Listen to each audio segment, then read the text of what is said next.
Kita dengar dalam bacaan pertama, kitab Kejadian, sangat pendek tentang apa?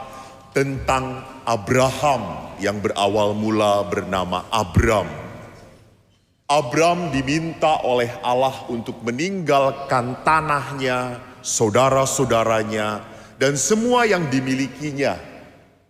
Dan ingat, Abram bukan orang miskin, ia orang kaya, ia orang yang sangat makmur, ia orang yang mapan,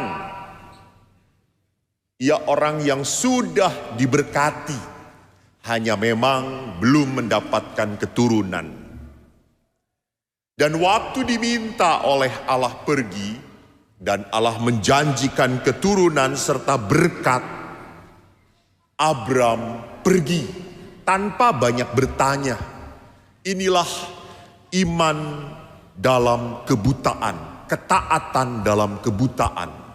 Sering dikenal dalam istilah blindless faithful. Seorang beriman yang gak banyak nanya-nanya pada Tuhan. Bukan berarti kita tidak boleh nanya, tapi kita harus sadar hidup itu misteri. Bukan semuanya harus tahu, semuanya harus dijalankan. Dan Abraham pun menjalankan apa yang diperintahkan Tuhan, maka namanya berubah menjadi Abraham. Saya tidak akan menjelaskan tambahan H ini apa artinya. Dalam bacaan Injil, kita mendengar bagaimana Yesus membawa 3 murid spesial, Yakobus, Yohanes, dan Petrus, ke atas bukit, dan di sana mereka melihat kemuliaan Yesus bersama Musa dan Elia. Mungkin waktu saya mencoba mengolah bacaan ini, saya berkata bagaimana mungkin Petrus tahu itu Musa dan Elia. Toh Petrus belum pernah ketemu. Toh mereka tidak pakai tulisan di dadanya, saya Musa dan saya Elia. Lalu apa yang membuat Petrus menangkap ini Musa dan Elia? Karena memang pertama karya Roh Kudus, dan kedua memang mereka adalah nabi-nabi besar yang sangat dihormati di dalam tradisi Yahudi. Dan Petrus tahu. Dan kita lihat kenapa Musa bukan Abraham. Abraham kan bapa para bangsa. Kenapa Elia? Musa adalah representasi wakil dari hukum Tuhan. Ingat, 10 perintah Allah dasar hidup orang Israel diterima oleh mereka melalui Musa.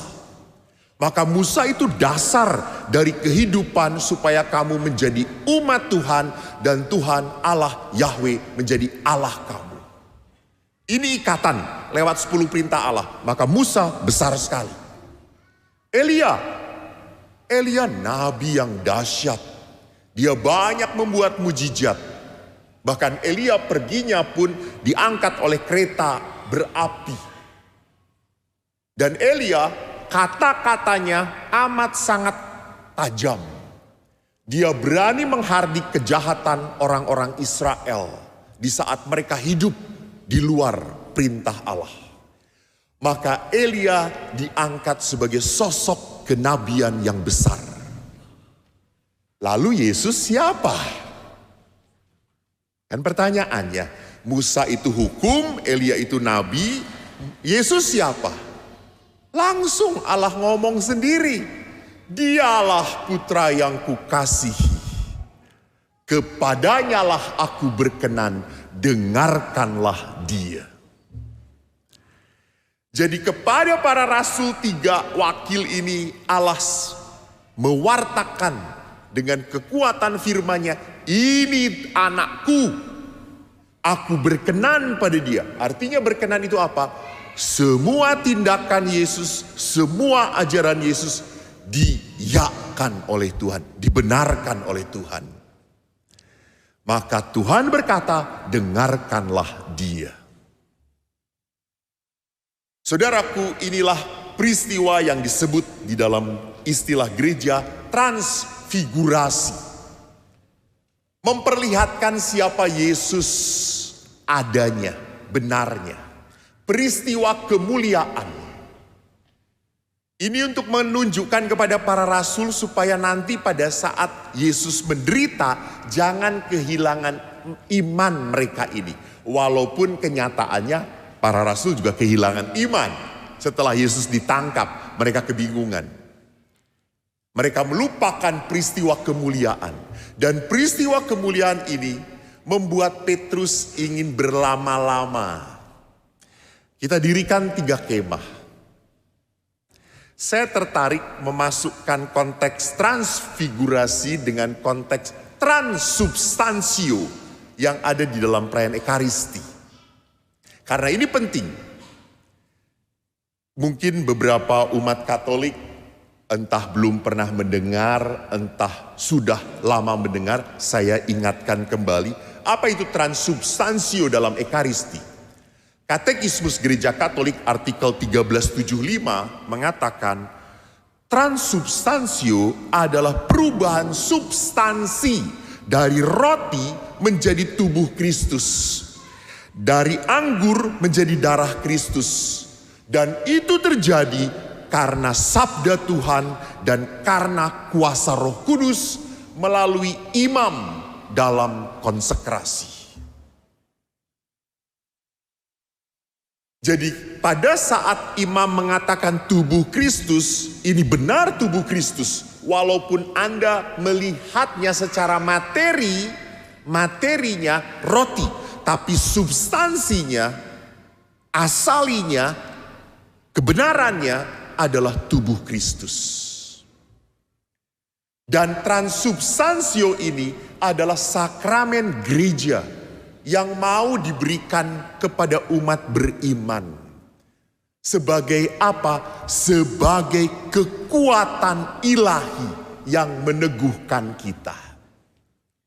Maka saya selalu mengatakan sakramen ini tidak tergantung imamnya, tidak tergantung siapa yang memberikannya, bahkan tidak tergantung Anda. Ini berkat Tuhan.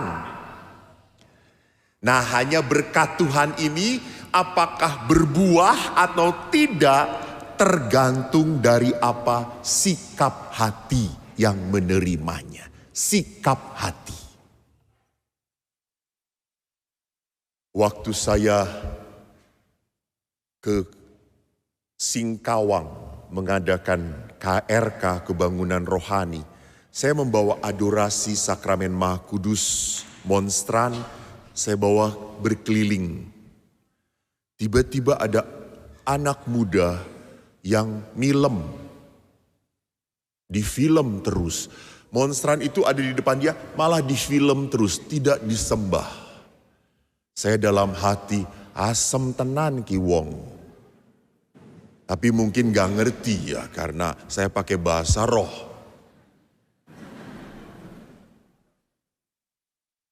Lalu lihat, orang itu memperlakukan hal yang kudus tidak sebenarnya, tidak dengan iman dia, tidak dengan kesungguhan. Ya tidak semuanya, karena setelah itu saya didatangi oleh seorang ibu yang memberi kesaksian bahwa pada saat ia mau masuk KRK, mau ikut KRK, lambungnya sakit sekali, pedih sekali Romo. Sampai suami saya berkata, udahlah gak perlu ikut KRK. Enggak, saya ingin ikut adorasi. Oke.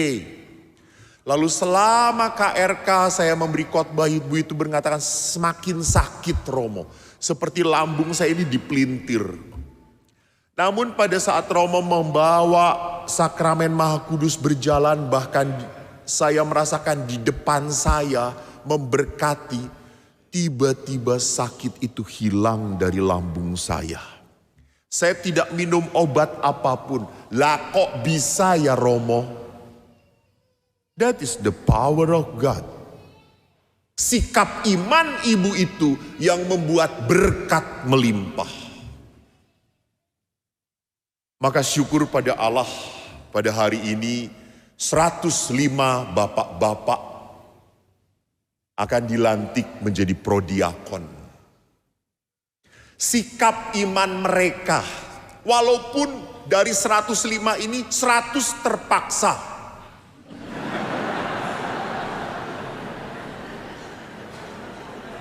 Saya nggak berani melihat prodiakonnya. Betul? Tetapi kalau orang tidak mau dan di dalam hati tetap akhirnya melakukan seperti panggilan Tuhan, justru itu kesetiaan. Banyak yang mau, banyak juga. Tetapi jangan-jangan menjadi sombong. Justru yang tidak mau, yang setengah hati, yang kadang-kadang gak punya hati.